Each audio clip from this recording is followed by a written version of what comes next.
journey right now. Also, I am going to be on an anthology that's coming out in July. It's called I Am a Living Testimony. So I'm excited about that.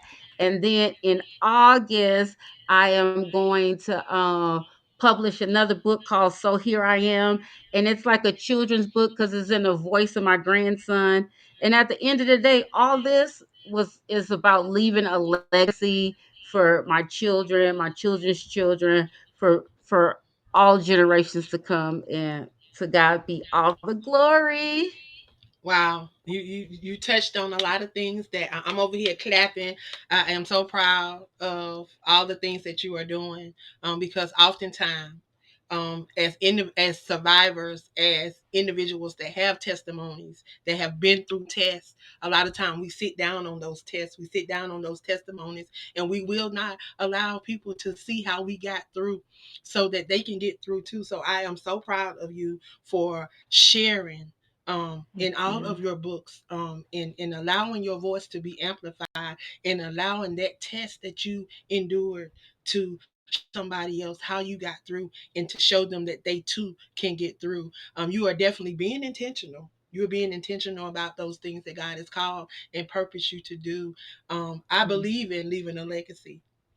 I believe that it's all about us being able to leave that greater works, because the word tells us if you are a believer, you know that he said we should do greater works. And how would people know about those greater works if we don't leave the evidence? Because we can't change the word. We can't add to it and we can't take from it. So how would they know the greater works that we have done if we don't leave the evidence? And now it is so important, if you have never decided to create a legacy and leave a legacy, right now it's the most important time, because of what is taking place in society and how Amen. our legacy is being erased. You know how to create these things and put these things in place, so that your story can be told and your story can be left and not be erased, because a lot of people don't want our stories told. So I'm over here cheering for you. I'm cheering for you in the legacy Thank you, that you are Queen. creating. And Thank you, Queen. congratulations.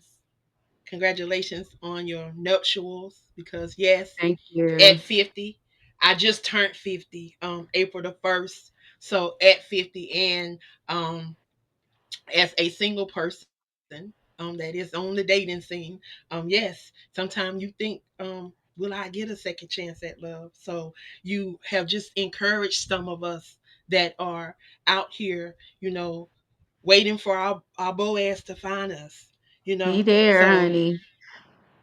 thank you for dropping that on today, because somebody needed to hear that. So thank you for Amen. sharing that and encouraging us to stay the course and to keep being that Proverbs 31 woman, so that Yes. our husband can find us, because the words say a man that finds a wife finds a good thing. So hey, continue to be that good thing so that he can find you. Yes. So yeah, you drop the mic, young lady. Yeah, and to one point that you had just mentioned about people don't want to share my story. Like this book here, girl, you're not that desperate, is really real and really raw. And I shared like a lot of like personal things about me. And I did get some backlash, like, oh my God, you sharing that, you putting that out there, you spilling your own tea. But hey, I believe that my past and my experiences doesn't define me because I know who I am and I know whose I am, and that we all fall short. We all make mistakes, but I am grateful that God has allowed me to continue to be here on earth to live out my purpose. And like you said, if I can just share this story to let one person know that if God did it for me, that same God can do it for you. And then it was all worth it, me spilling my own tea.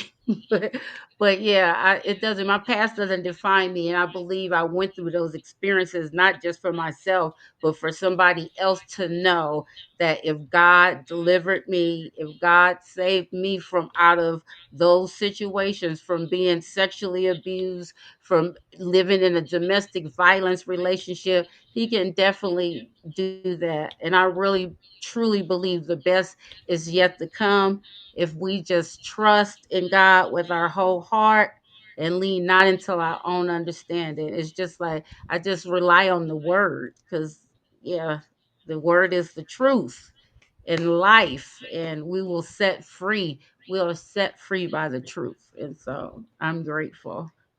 Wow. And I'm just looking at your picture, and you are definitely a burst of sunshine. So that person that gave you Oh, that thank you, name, they Queen. definitely gave you the right name. Um, God knew, that sometimes He had to change our name, and that